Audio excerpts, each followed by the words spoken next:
سلیری صاحب نے بڑی اہم بات کی ہے اور میں اسی کو آگے بڑھاتا ہوں. جناب احسان ملک صاحب، سلیری صاحب نے کہا کہ دیکھیں گے کہ نمبرز کتنے ریئلسٹک ہیں. پچھلے بجٹ کے نمبر زیادہ ریئلسٹک نہیں تھے. اس دفعہ آپ کی نظر میں کتنے ریئلسٹک ہیں؟ اور پھر جو پولیٹیکل کیپٹل کی بات کی ہے تو ہمیں نظر آ رہا ہے کہ پیپلز پارٹی یا آج تک یہ کہہ رہی ہے کہ ہمیں اعتماد میں نہیں لیا گیا. مطلب ہے کہ جب بجٹ پیش کیا جائے گا تو ان کی تجاویز ہوں گی اور لا محالہ حکومت کو ماننی پڑیں گی. اپوزیشن کا احتجاج ہو رہا ہوگا اور اتحادی بھی آپ پر دباؤ ڈال رہے ہوں گے. تو کتنا مشکل ہوگا جو نمبرز ابھی حکومت نے دیے وہ اس پہ سسٹین کر سکے؟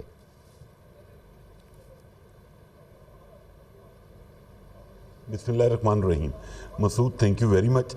مسعود، یہ جہاں تک بجٹ کے فگرز کی بات ہے تو پہلی بات تو یہ کہ جو 30 جون کو مالی سال پورا ہو رہا ہے جس کا ٹارگٹ تھا 9400، میرے اپنے اندازے کے مطابق اس میں بھی کوئی 250 سے 300 ارب کی شارٹ فال آئے گی. ابھی بھی ہم نے ایک ان ریئلسٹک فگر 12,970 ارب کا ٹارگٹ رکھا ہے، جو کہ مجھے امید بالکل نہیں ہے کہ ہمارا یہ ادارہ اس کو اچیو کر پائے گا. اس کی سب سے بڑی ریزن یہ ہے کہ جو بھی انہوں نے پرسنٹیجز یا ایگزسٹنگ ٹیکس پیئرز کے اوپر لوڈ ڈالا ہے ان کی بھی بس ہو چکی ہے اور وہ کتنا پے کریں گے. ابھی جیسے عابد قیوم سلیری صاحب بات کرتے پولیٹیکل کیپٹل کی، پولیٹیکل کیپٹل ان کو میٹر کہاں کرتا ہے؟ اگر پولیٹیکل کیپٹل میٹر کرتا ہوتا تو شاید آج ہمارے پاس امپورٹڈ وزیر خزانہ نہ ہوتا، شاید کوئی پولیٹیکل بیگیج والا وزیر خزانہ ہوتا جس کو کوئی تھوڑا سا درد ہوتا کہ اس نے پبلک میں واپس جانا ہے. آپ شوکت ترین لے لیں، حفیظ شیخ لے لیں، جتنے بھی آئے ہیں انہوں نے اپنی ڈیوٹی پوری کرنی ہے اور چلے جانا ہے.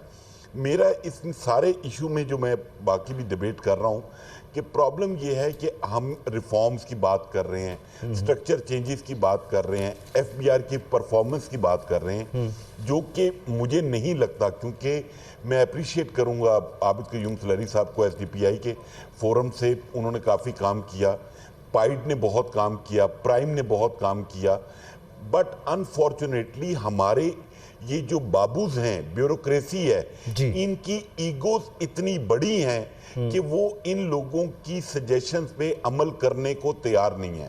اپروکسیمیٹلی 800 سے 1000 بجٹ سجیشنز آتی ہیں ہر سال، بٹ کوئی بھی بجٹ اس دفعہ بھی کوئی بجٹ پرپوزل انٹرٹین نہیں ہوئی، کیونکہ budget design as per I M F کی ریکوائرمنٹ پہ ہوا اور ان کی خوشنودی حاصل کرنے کے لیے کہ ہمیں جولائی میں ہم آئی ایم ایف کے پروگرام میں چلے جائیں.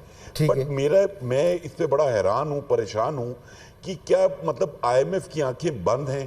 جب یہ بجٹ پیش ہوگا تو ان کو نہیں پتا چلے گا کہ یہ جو بجٹ ہے، یہ ٹیکسیشن نیٹ ہے، یہ صرف ایگزسٹنگ ٹیکس پیئر کو ہٹ کرے گا. نہیں سر ان کی آنکھیں بند نہیں ہیں. وہ نہیں کہہ رہے کہ ایک ہی طبقے پر ٹیکس لگائیں. وہ تو کہہ رہے ہیں کہ جناب آپ نے ٹیکس لگانا ہے، اپنے ملک میں ٹیکس جمع کرنا ہے. یہ تو ہماری چوائس ہے کہ ہم کس طبقے پر ٹیکس لگاتے ہیں اور کس پر ٹیکس نہیں لگاتے. یہ تو ہماری سیاسی مجبوریاں ہیں کہ ہم کس کو لاتے ہیں کس کو نہیں لاتے.